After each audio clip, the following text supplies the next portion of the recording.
Rendre hommage au peintre Caravage et aux artistes européens qu'il a influencés, c'est le défi relevé dans cette exposition. Caravage, maître de la peinture italienne, né en 1571 et mort en 1610, a bousculé à lui seul tous les codes de la peinture.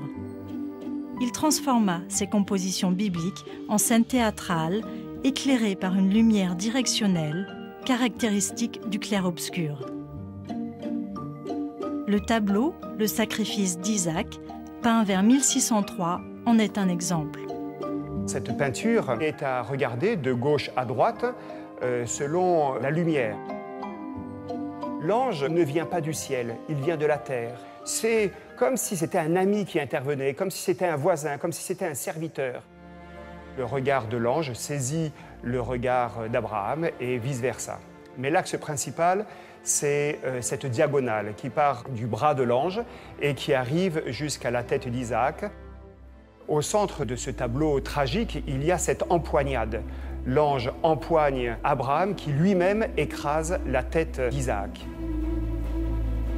Au centre de ce tableau, il y a ce couteau, un couteau usuel, un couteau utilisé journellement avec la précision du clou, avec la brillance d'une lame qui vient juste d'être aiguisée. Ce couteau, c'est l'élément central parce que c'est l'objet du sacrifice. Et on voit avec la tête d'Isaac qu'il n'est absolument pas consentant.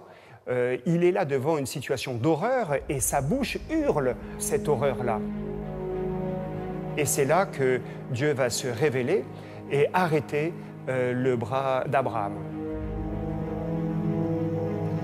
Il y a dans cette peinture la figure d'Abraham, qui est celle qui est la plus grande.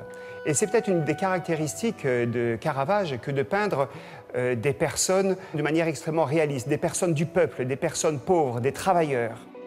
Les fronts plissés, les mains crasseuses, l'ongle sale. Et je trouve absolument merveilleux comment Caravage peint la présence de Dieu au cœur même de la vie quotidienne des gens.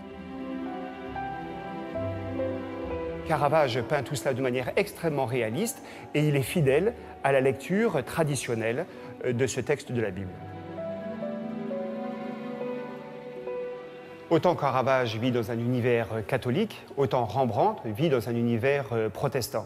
C'est pas forcément son adhésion personnelle, mais c'est son univers et son univers l'habite totalement. Il peint ce tableau du sacrifice, non pas d'Isaac, mais d'Abraham 30 ans après, puisque effectivement Caravage appelle son tableau « Sacrifice d'Isaac », tandis que Rembrandt appellera son tableau « Le sacrifice d'Abraham », parce que c'est lui qui est sacrifié, c'est sa relation à Dieu, c'est sa vision de Dieu qui va mourir, et il va devoir réajuster en quelque sorte sa foi. Il se trouve que le texte biblique est extrêmement ambigu. En hébreu, ce texte est ambigu. Caravage a suivi la lecture traditionnelle qui dit « Va sur la montagne avec Isaac et sacrifie-le ». Mais en hébreu, on peut aussi comprendre « Va avec Isaac sur la montagne pour un sacrifice ». Du coup, Dieu ne demanderait pas à Abraham de sacrifier son fils. Il disait à Abraham d'emporter son fils pour l'initier au sacrifice. Et alors le test de la foi, il est bien réel. Mais le test de la foi, c'est de savoir devant qui Abraham se tient-il, devant quel Dieu se tient-il. Est-ce qu'il se tient devant un Dieu sanguinaire qui demande le sacrifice des enfants, ou bien est-ce qu'il se tient devant un Dieu d'amour? Et Rembrandt va faire un choix. Il est, lui, non pas dans l'horizontalité, mais dans la verticalité. Un ange descend du ciel comme porte-parole de Dieu, arrête le bras d'Abraham, et Abraham lâche le couteau.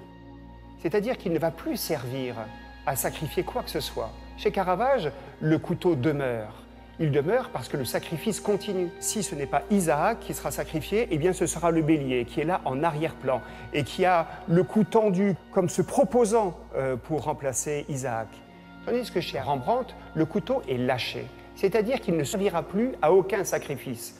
On sait déjà qu'il ne peut plus servir au sacrifice d'Isaac puisque Dieu l'interdit. Mais dans le tableau de Rembrandt, il n'y a même pas d'agneau, pas de bouc. Et ce tableau et ce texte instituent la fin de tout sacrifice. Encore et Ombre jusqu'au 14 octobre, au Musée des Augustins à Toulouse, qui propose les œuvres du caravagisme nordique, et au Musée Fabre à Montpellier, qui présente les œuvres de l'Europe du Sud. Une sélection sera ensuite accessible pour le public américain à Los Angeles du 11 novembre 2012 au 10 février 2013, puis à Hartford au printemps 2013. Quant au texte original du sacrifice d'Isaac, vous le trouverez dans le tout premier livre de la Bible, la Genèse, au chapitre 22.